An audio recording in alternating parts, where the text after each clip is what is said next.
Focus on one of Phantom's favorite restaurants in the North End. It's a romantic Italian trattoria with a spicy Latin twist.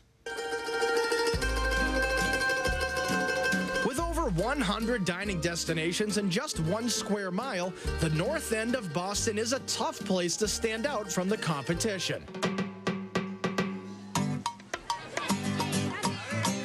But Taranta isn't your typical Italian restaurant, and Jose Duarte isn't your typical chef. Staying true to his Latin roots and classical training, Jose has turned Taranta into the country's first Italian Peruvian restaurant. With its unique array of peppers, produce, and chilies, Peru is an undiscovered and underrated dining destination. And Taranta's menu offers a marriage of classic Italian dishes and passionate Peruvian flavors. The dual-level dining room is equally romantic and raucous. Warm and cozy in the winter, open and airy in the summer, Taranta was one of Phantom's Grade 8 restaurants of 2005, leaving no doubt that it's one of Boston's best restaurants. And joining me now is the chef owner of Taranta, Jose Duarte. So, Jose, you opened up Taranta about 5 years ago. It was a very different restaurant back then. It sort of evolved over time. What happened? Well, we started as a strictly Southern Italian restaurant. It was too many restaurants in the North End doing Italian, real Italian. So it wasn't until I found some Peruvian ingredients in the supermarket that I said, wow, we can find those here. So we start incorporating into Italian cuisine, and we found that they were very manageable.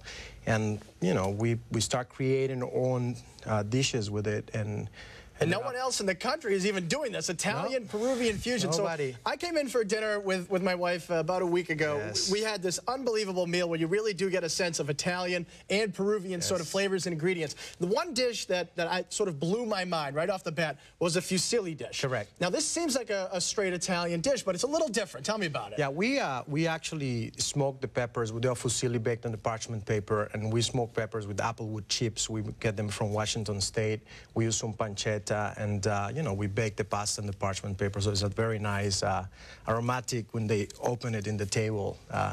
Everything about every single dish you have at Taranta just seems to explode with these flavors. You are not afraid of flavor, especially this next, the entree we had. I know when Phantom came in to do the review, Phantom named it the dish worth driving to. It's a pork chop, unlike any other pork chop I've had in the city of Boston. Tell me about it. Correct. The pork chop is a double thick brine pork chop, and it's served over some giant Peruvian corn, yuca piatella, which is cassava root, and the glaze is made with a sugar cane, Peruvian sugar cane that is actually condensed like that, and we melt and we put some rocoto pepper to make it a little spicy. So now you brought in some of the sugar cane. Can you hold us some up too? Sure. People think about sugar cane. You don't think about this. Explain how this is made. This is actually what they take is the raw sugarcane juice from Peru, actually from the north of Lima, and they through the centripetal force, and they granulates and sits a little bit, and then it becomes like a candy. So, and it's no other process than that, and then by applying a little bit of heat, it becomes a sauce. So it becomes unbelievable. I mean, you don't think of that certainly with Italian food, unlike anything in the North End, as is all the food that you brought in today. Now, here's a good example of Italian and Peruvian food coming together. Some people would call this an empanada. You call it a what? It's a mini calzone. You know? Mini calzone. I had no choice. I had to do something that it was, you know, Italian and Peruvian somehow. Right. So that's like a traditional, like, sort of Hispanic dish. It's an empanada, but what we do is we shape it like in a shape of a nice big ravioli, etc. And we have 3 of them. It's a trio of mini calzone. One of them is made with mozzarella cheese, some leeks and a Peruvian olive called botija olive.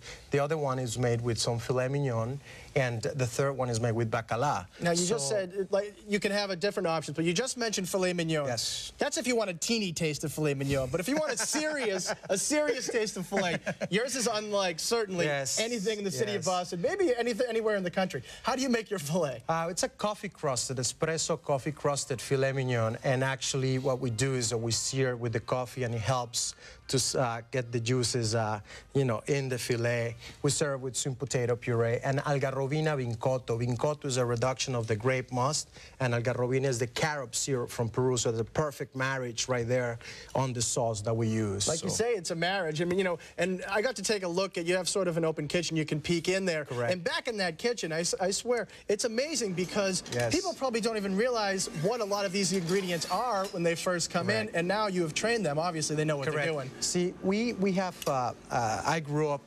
eating and preparing these ingredients, so that's a good background, and I'm very lucky to have an excellent chef de cuisine that follows direction very well, and an excellent team in the restaurant that we start and we train them, you know. Well, they are excellent, they are trained, and everything is delicious. Jose, thanks for coming in, I appreciate it. You got to check out Taranta in the North End.